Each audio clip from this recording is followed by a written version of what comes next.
keeping an eye on a couple of trouble spots. That underpass, that chronically flooded underpass there at Carrollton, they have finally closed it off, so they're no longer allowing cars through, although the water has gone down significantly. Which is good news for sure, but right now the emergency crews have shown up after a number of cars we saw have gone through. We've also been following the plight of one motorist at Carrollton and Earhart who had a very low sedan. It got flooded out apparently. Our Jacob Bradford is there live and was kind of explaining the situation to us. This was a hospice nurse, right, Jacob, who was just trying to get to work tonight.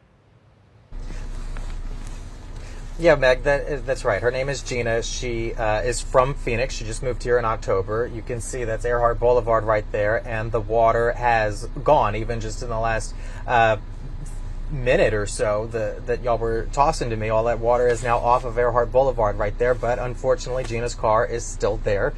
She just got done getting her hair done, and she has to be at work in about an hour and 45 minutes, and she doesn't have a car right now. She's waiting for the tow truck to come and get her car out of the way, but she had to stand out there in the rain. You can see her suitcase right there off to the left with her umbrella. She just had to stand there and wait for the water to go down, but unfortunately with her car right there and with the high water, it backed up traffic so bad on Earhart. And then there was nowhere really to go, and unfortunately, as you can see, there's quite a few trucks and vans and SUVs that are going by. And all of that water was just getting pushed into her car. So, and you could tell whenever the waves were hitting it, it would just bob up and down. And she was telling me, she said that she got the alert on her phone, and by the time that she had time to read the alert and figure out what was going on, her car stalled out, and that was it. She couldn't go anywhere, and she called the fire department, and they told her to get up on the roof, and she said that she didn't want to get on the roof of her car, so she opened the door, and unfortunately when she opened the door, all that water rushed in. And so she's just waited right here in that parking lot that you can see right there. And she's been waiting since pretty much we've been on the road. I guess it's been, what, about 30 minutes or so. But we have been driving around, and as we've been driving around, we know that the water has been going down. Now, she finally was able to get her emergency flashes on. So people know that car is not moving anywhere anytime soon until the tow truck is here. So hopefully, and I know that she's hoping too, now that the water has gone down, that the tow truck will get here and get her car out of the way. But she says that she is ready to move away. She is moving to Lafayette very soon, and she says this just about confirmed it for her that she's making the right decision. You can see she's got her cup right there. She's taking the water out of the floorboard or the seat, it seems like. But yeah, she's a hospice nurse. She's supposed to be at work in about an hour and 30 minutes, and she's just waiting for the tow truck right now. So it's a very unfortunate situation, but it was something that y'all made note of earlier, was that whenever you're driving through these side streets, you don't ever drive through floodwaters. We hear that all the time, turn around, don't drown. But if you decide to chance it and do it, take it slow, because there are people that have a lot of low-lying cars. There are people that have a lot of low-lying homes.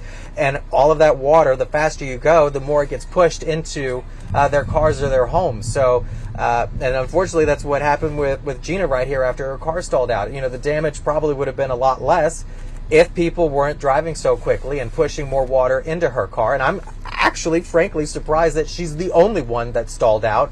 There were quite a few cars earlier that were beaching themselves up on the neutral ground right there to get out of the water, because it was just rising up so quickly. Like Gina said, she got the alert on her phone, and then all of a sudden the car stalled out and she had nowhere to go, and the water kept rising up. So definitely just take it slow if you're going to go through this. But at least around here that we've seen, the water has gone down quite a bit. In fact, Earhart's looking pretty dry, at least right here, kind of at the corner of Audubon, Broadway and Earhart. So we'll go ahead and send it back to y'all. But for right now, it looks clear, and traffic seems to be running pretty smoothly right now.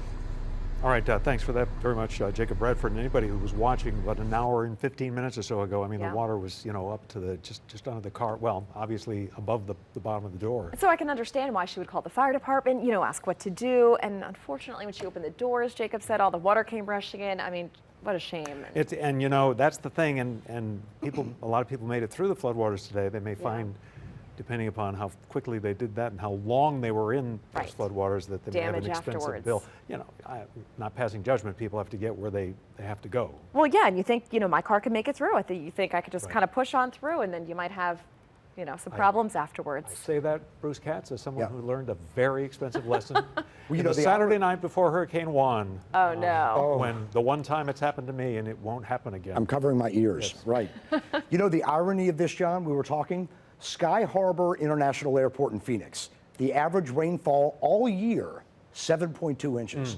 And in a day, we could get 7.2 inches. So Right. Gina, that poor nurse, just not used to that kind of rainfall. So we wish her the best. And, again, people have to get to work.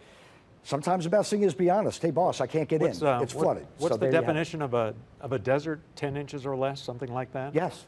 So, It's- Yep. move And a from a hospice desert, you're not nurse, used to this, I mean, right? such a special person, Yes. to do that work. Yeah.